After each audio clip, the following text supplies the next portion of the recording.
It's easy to make a bad game, hard to make a good game, and you're a statistical anomaly if the only games you put out are legendary games. But even legendary studios like Valve still make mistakes.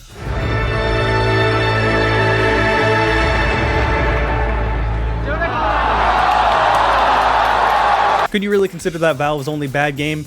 Could you consider it a bad game? Am I forgetting a game Valve has done that's bad? Oh, whatever. You get the point of this video. It's bad games by good developers. Let's start with the one that is on everyone's mind, Haze. Why doesn't the general tell that skin coat guy to go suck some balls? He doesn't need to. The general sent us here. That's his message. But I'd still love to hear him say it.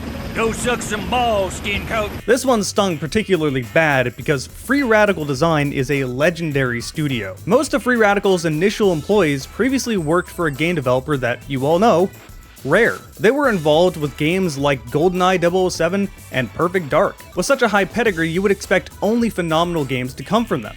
And for the most part, that's true. Their debut game was Time Splitters, and this was more of a proof of concept than anything else.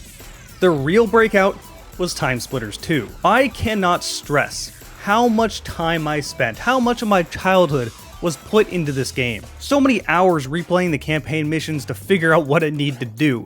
So many co-op hours with my brother figuring out what to do. So many hours playing Flame Tag in the multiplayer. This was a legendary couch co-op game. A few years later, they released a game called Second Sight. This game is kind of forgotten and received positive reviews, but not as much as Time Splitters 2. Maybe I'll cover it one day. But they followed that up right after with Time Splitters Future Perfect. Now, in the past I've said I prefer Time Splitters 2 over Future Perfect, but that makes it sound like I don't like Future Perfect, and that is not true at all. I love both of these games. Whether someone prefers Time Splitters 2 or Future Perfect feels like a flip of a coin. It follows Time Splitters 2 perfectly. With how good these games were, nobody could predict that their next title would be a complete mess. Haze was a PS3 exclusive that had corn in its marketing. It was supposed to be a game that had a strong anti-war message, but what you ended up getting was a game with horrible writing, terrible voice acting, and full of bugs. It's like, have you ever looked at my channel? Heck. This guy is impervious. What the? He cannot die. Literally can't die. Game of the year. LOL. I'm fine.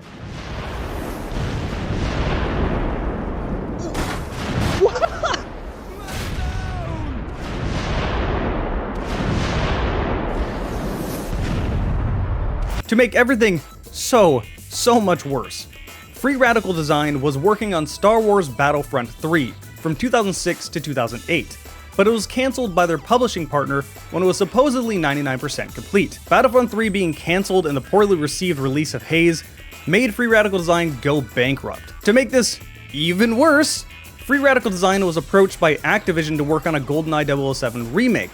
Although the studio rebuilt the dam level for PS3 and 360, negotiations fell through. The remake would release on those consoles a few years later, but Free Radical Design was not involved. Predictably, in December of 2008, Free Radical shut down, leaving only 40 of the original 185 staff still employed. That said, Crytek swooped in to save the company, buying them up. But the only result out of that is that they helped with Crysis 2, porting the original Crysis, Crysis 3, and Warface. They were no longer the legendary studio producing Time Splitters games, they were just a help studio. That said, they were kind of working on another game, Homefront: The Revolution. You see, Crytek was having their own struggles, and ultimately they had to sell the studio off to Koch Media. While technically Crytek UK was closed down, all employees were transferred over to the newly formed Dambuster Studios. Yeah, Homefront: The Revolution didn't do very well either, so that didn't have a good future. But we got another glimmer of hope to get another Time Splitters game.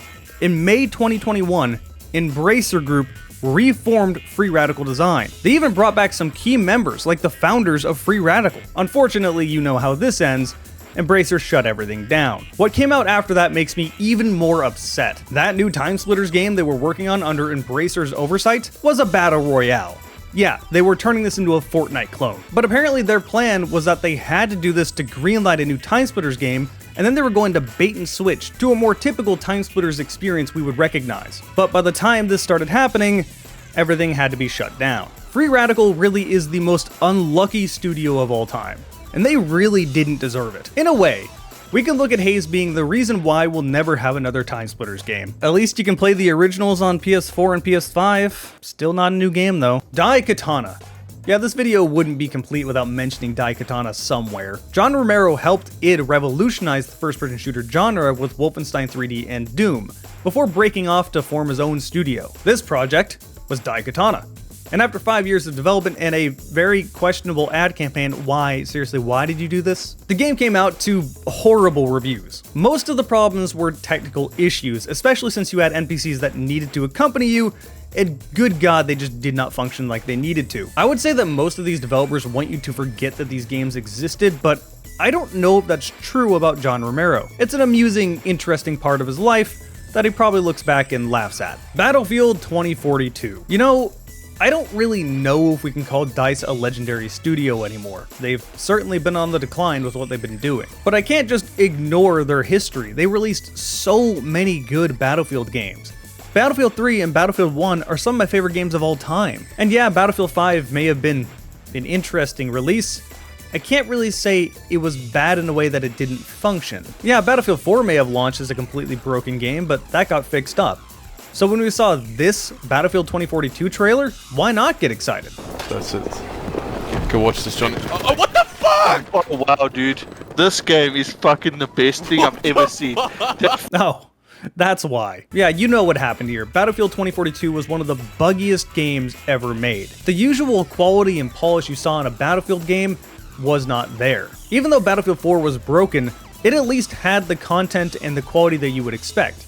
Reloading animations was smooth, the game looked beautiful, you had things you could fix. 2042 was just a mess. Even if it wasn't, it had such little content that player numbers would have dropped significantly anyway. Anthem. Oh geez, where do I even start with this? Up until this point, BioWare had a very good track record, but Anthem was doomed from the start. Development started in 2012, but there was constant restructuring of the studio. On top of that, they were working with an engine they weren't familiar with. They were really struggling with the Frostbite engine. Even near release, the game was constantly changing. As a part of a holiday tradition in BioWare, one team provided the staff with a demo of their current project to play and test over the Christmas holidays. In 2016, it was Anthem's turn. Yeah, the demo wasn't received well, and the higher-ups expressed great concern with its state in contrast to the previous year's teaser. Several senior members flew out to Stockholm to discuss how to improve the game. They were told to create a new demo in anticipation of E3, which BioWare considered would be the end of the game if the demo did not impress. BioWare spent 6 weeks to produce the best looking demo to show. They re-added the flying aspect that had been removed and added several times over its development, and supposedly people were impressed with the demo. Judging by how much people were looking forward to this game, I think people were in general. While all of this was going on, Mass Effect Andromeda shipped. That didn't go well either. This put a lot of pressure on the team to make sure Anthem would be a success. Elements of Anthem continued to change during the last year of development, and a lot of crunching had to be done just to reach EA's deadline. You know how this ended. The game was not received well at all. After release, EA constantly said they were committed to improving the game, even saying they were going to rework the game entirely. Well, that didn't last too long before they claimed that they were discontinuing any future work on Anthem. I know BioWare is not the studio now that they used to be, but at the time, this wasn't the release people expected. It garnered a lot of hype and resulted in a complete flop. Well, I hope you guys enjoyed this video, or didn't actually, considering the topic of the video. Thank you to my YouTube members for supporting me making these videos. If you want to see videos early, you can become a YouTube member. And if you want to help me, try checking out these videos that you see on the screen. Thanks everyone for watching. I'll see you next time.